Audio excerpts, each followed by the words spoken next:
रसपान कीजिए आज के अध्याय का। श्री सूत जी कहते हैं, हे विप्रवरो, हाटकेश्वर क्षेत्र में सिद्धेश्वर नामक लिंग है। उस लिंग के रूप में वहां साक्षात भगवान शंकर स्वयं ही प्रकट हैं। वे स्मरण और दर्शन करने से सदा सभी प्रकार की सिद्धि देने वाले हैं। जो मनुष्य पवित्र भाव से भक्ति पूर्वक उन सिद्धेश्वर का दर्शन या स्पर्श करता है, वह दुर्लभ मनोरथ को भी शीघ्र प्राप्त कर लेता है। उस क्षेत्र में पहले स्पर्श और दर्शन करने से सैकड़ों पुरुष सिद्धि को प्राप्त हो चुके हैं और कितने ही मनुष्य केवल प्रणाम करने से ही सिद्धि के भागी हुए हैं। श्री सूत जी कहते हैं कि पूर्व काल में जब मैं पिता के घर में रहता था, मेरे सामने ही एक दिन वहां महातेजस्वी वत्स मुनि पधारे। उस समय उनका दर्शन करके मेरे पिताजी ने भक्ति भाव से उन्हें प्रणाम किया और अर्घ देकर विनय पूर्वक पूछा, हे विप्रवर, आपका स्वागत है। आप कहाँ से आए हैं? मेरे लिए यथोचित सेवा के निमित्त कोई आज्ञा हो तो दीजिए। वत्स जी कहने लगे, सूत, मैं तुम्हारे आश्रम पर चातुर्मास व्रत करना चाहता हूँ। अगर तुम मेरी सेवा करो तो मैं यही चौमासा कर सकूं। लोमहर्षण जी ने कहा, हे ब्राह्मण, मैं निसंदेह आपकी आज्ञा का पालन करूंगा। फिर ऐसा कहकर मेरे पिताजी मुझसे बोले कि वत्स, तुम्हें प्रतिदिन इन महर्षि की सेवा करनी चाहिए।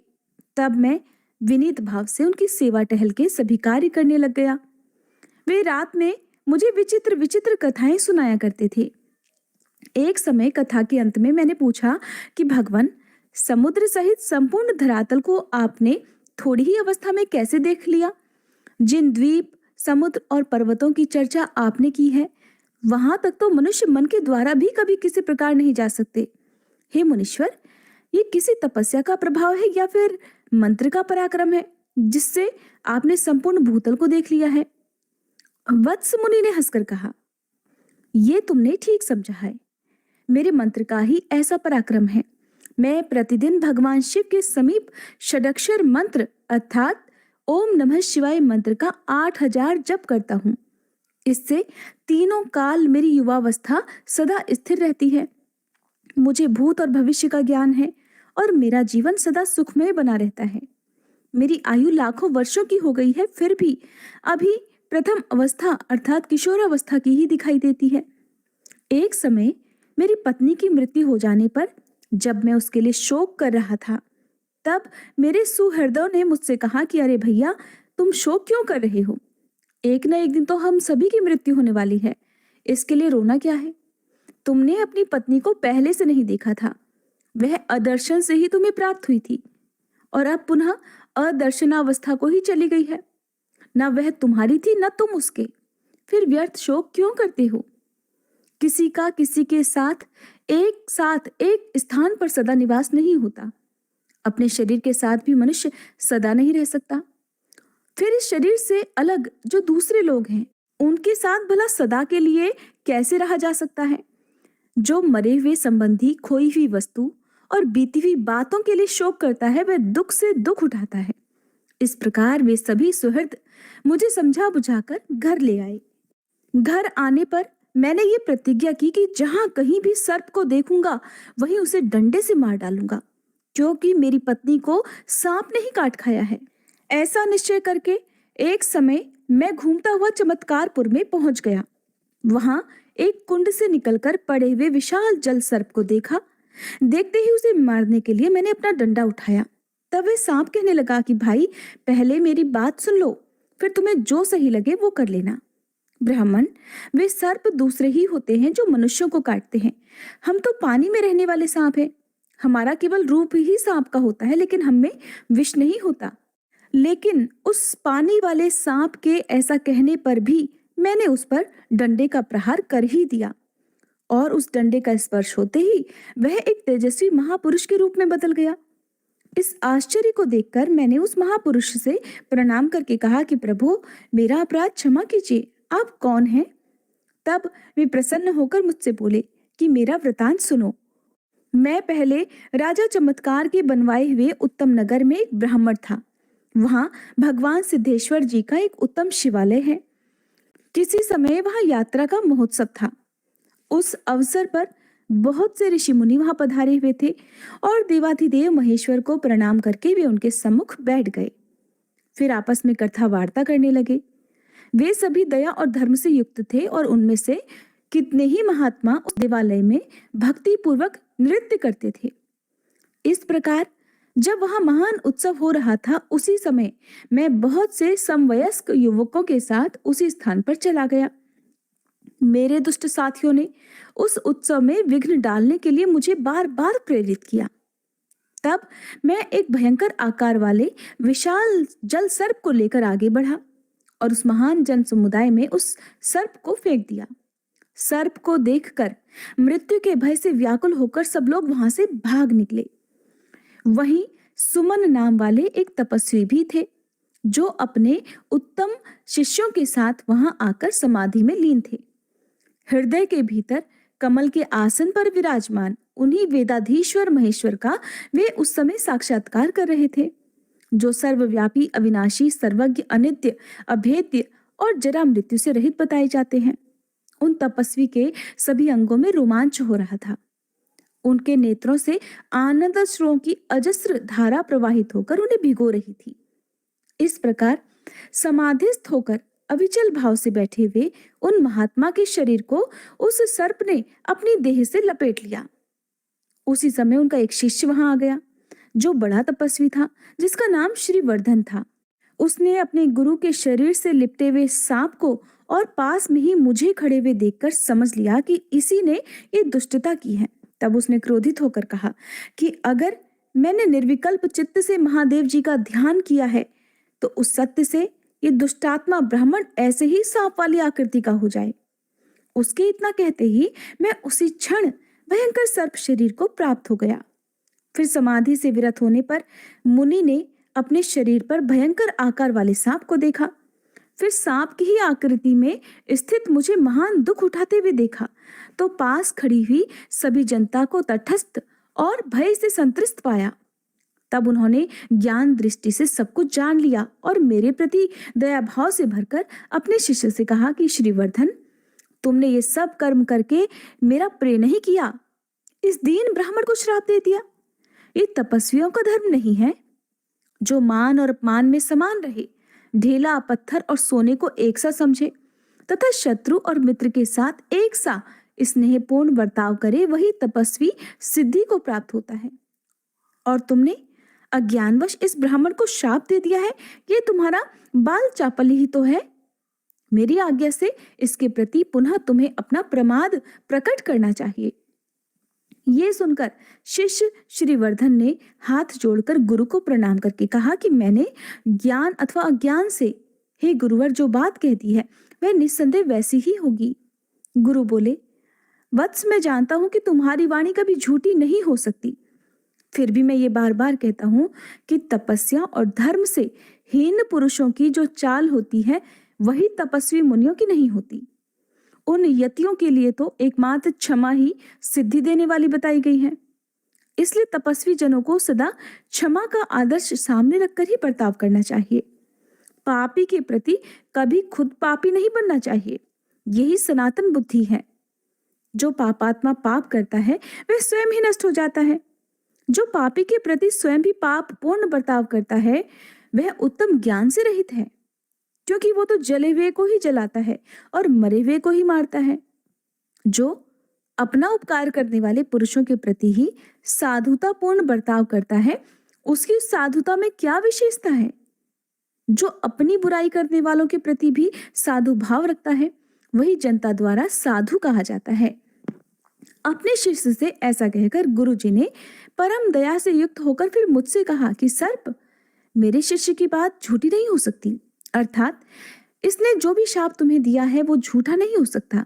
इसलिए अब तुम कुछ समय तक सर्प के शरीर में ही स्थित रहकर अपने उद्धार की प्रतीक्षा करो। तब मैंने पूछा, हे मुनि श्रेष्ठ, मेरा शाप कब दूर होगा?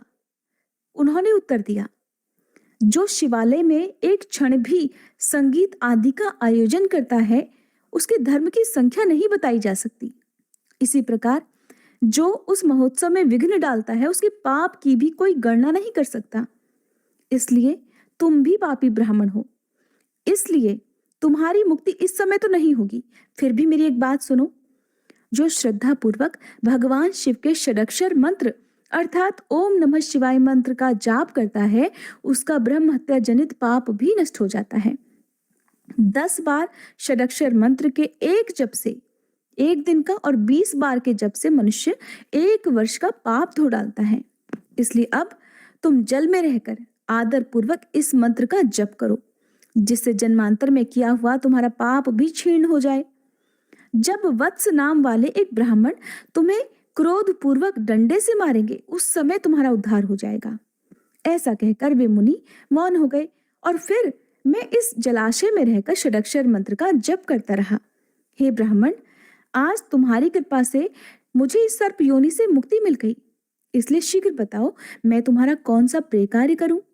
तब मैंने उस दिव्य रूपधारी सर्प से कहा, भगवान, मुझे कुछ कल्याणकारी उपदेश दे दीजिए, जिससे मुझे अपनी प्रिय पत्नी के विनाश का दुख न हो तथा निर्धनता, रोग और शत्रु से पराजय का कष्ट भी न हो। मेरा ये प्रश्न सुनकर उस श्रेष्ठ पुरुष ने कहा, हे द्विजवर, भगवान शिव का षडक्षर मंत्र मनुष्यों का सभी पाप और अमंगल हर लेने वाला है। हे ब्राह्मण, तुम रात दिन उस मंत्र का यथाशक्ति जप करते रहो।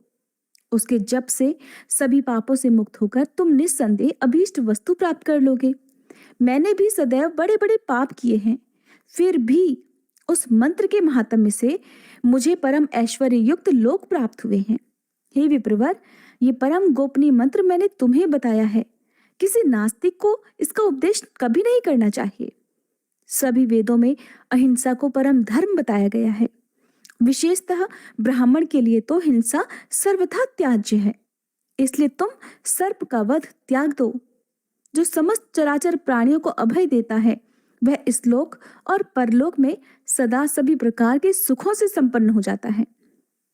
भगवान शंकर के समान कोई देवता नहीं है, गंगा जी के समान कोई दूसरी पवित्र नदी नहीं है, और हिंसा के समान बढ़कर कोई पाप नहीं है, और दया से बढ़कर कोई धर्म नहीं है।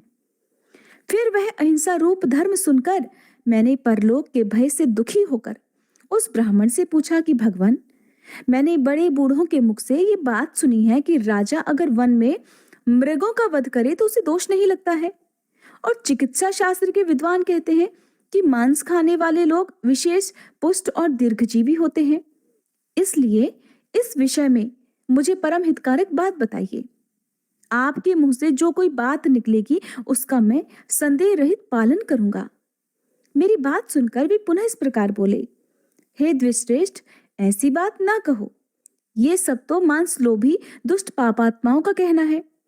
वही ऐसा मानते हैं कि मांसाहार करने से आयु लंबी होती है और हष्ट पुष्ट होते हैं। अहो, संसार में वे निर्दयी पापात्मा और दुष्ट पुरुष अत्यंत शोचनीय हैं, जो सब दोषों की खान रूप मांसाहार का सेवन करते हैं। मांस ना तो आयु बढ़ाने का साधन है और न ही आरोग्य और बल का कारण है। उसे जो गुणकारक बताया जाता है वो सब झूठ है। इसका दृष्टांत भी मुझसे सुनो। मांस भोजी मनुष्य भी रोग से पीड़ित, दुर्बल और कम आयु वाले देखे जाते हैं, और जो मांस नहीं खाते वो भी पृथ्वी पर निरोगी, दीर्घायु और हष्ट-पुष्ट अंगों वाले होते हैं। इसलिए मांस को सर्वथा त्याग देना चाहिए। जो जीवन की इच्छा रखने वाले जीवों के मांस खाता है वो घोर नरक में जाता है, और वहां उन्हीं प्राणियों द्वारा जिसको उन्होंने मारा है वह स्वयं भक्षण किया जाता है। मांस की उत्पत्ति घास, लकड़ी या पत्थर से नहीं होती। किसी जीव की हिंसा करने पर ही मांस मिलता है, इसलिए उसका सर्वथा त्याग कर देना चाहिए। विद्वान पुरुषों को उचित है कि वे सब जीवों को अपने ही समान देखें और पूरी शक्ति लगाकर उनकी रक्षा करें, ना कि उन्हें मारें। जो जीवों को मारता है या जो मारने की अनुमति देता है और उसे काट काट कर अलग करता है, फिर जो खरीदता है, जो बेचता है और जो उसे पकाकर तैयार करता है, या जो उसे परोसता है और जो खाने वाला है, ये 8 प्रकार के व्यक्ति घातक अर्थात हिंसक माने गए हैं। खरीदने वाला व्यक्ति धन से मारता है, खाने वाला खाने के द्वारा हत्या करता है, और घातक वध और बंधन के द्वारा मारता है। इस प्रकार जीवों का 3 तरह से वध होता है। जो मन, वाणी और कर्म द्वारा किसी भी जीव की हिंसा नहीं करता, वह जरा मृत्यु से रहित परम धाम को प्राप्त होता है।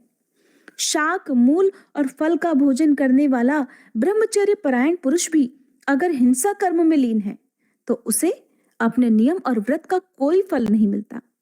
एक मनुष्य 100 से भी अधिक वर्षों तक बड़ी भारी तपस्या कर लेता है और दूसरा दया से प्रेरित होकर केवल अहिंसा व्रत का पालन करता है, तो इन दोनों में जो दयालु पुरुष है वही श्रेष्ठ है। जो मनुष्य दया धर्म से युक्त है वह जिस जिस वस्तु की कामना करता है, दुर्लभ होने पर भी उसे वह अवश्य ही प्राप्त हो जाती है। ऐसा कहकर वे महात्मा पुरुष मेरे देखते ही देखते उत्तम विमान पर आरूढ़ होकर स्वर्गलोक को चले गए। महामते, षडक्षर मंत्र के महात्म्य से गंधर्व लोग उनका यशोगान और किन्नर स्तुति करते थे। उन महात्मा के चले जाने पर फिर मैंने भक्ति पूर्वक शिव मंत्र की दीक्षा ग्रहण की और तीनों संध्याओं में अर्थात सुबह, दोपहर और शाम को श्रद्धा युक्त होकर भगवान सिद्धेश्वर के समीप बैठकर मैं प्रतिदिन 10,000 मंत्र का जप करने लगा। इसी से मेरी युवावस्था स्थिर हो गई है और मुझे लोकांतरों का ज्ञान और आकाश गमन की शक्ति भी प्राप्त हो गई है। द्वापर युग का अंत होने पर मैं सिद्धेश्वर जी का दर्शन करूंगा और सदा शिवलोक को प्राप्त होऊंगा। ये मैंने सत्य बात बतलाई है। हे सूतनंदन, मैंने यह मोक्षदायक षडक्षर मंत्र का महात्म्य तुम्हें सुनाया है। जो मनुष्य उत्तम श्रद्धा से युक्त होकर इसका सदा श्रवण करेगा वह जन्म से लेकर मृत्यु तक के समस्त पापों से मुक्त हो जाएगा। महाभाग, तुम भी इस मंत्र का सदा जप किया करो। श्री सूत जी कहते हैं, महर्षियों, इस प्रकार पहले सदगुरु के मुख से सुना हुआ यह षडाक्षर महात्म्य मैंने तुम्हारे सामने कहा है। हरे कृष्णा। इसके आगे का वृतांत आप अगले अध्याय में सुनेंगे।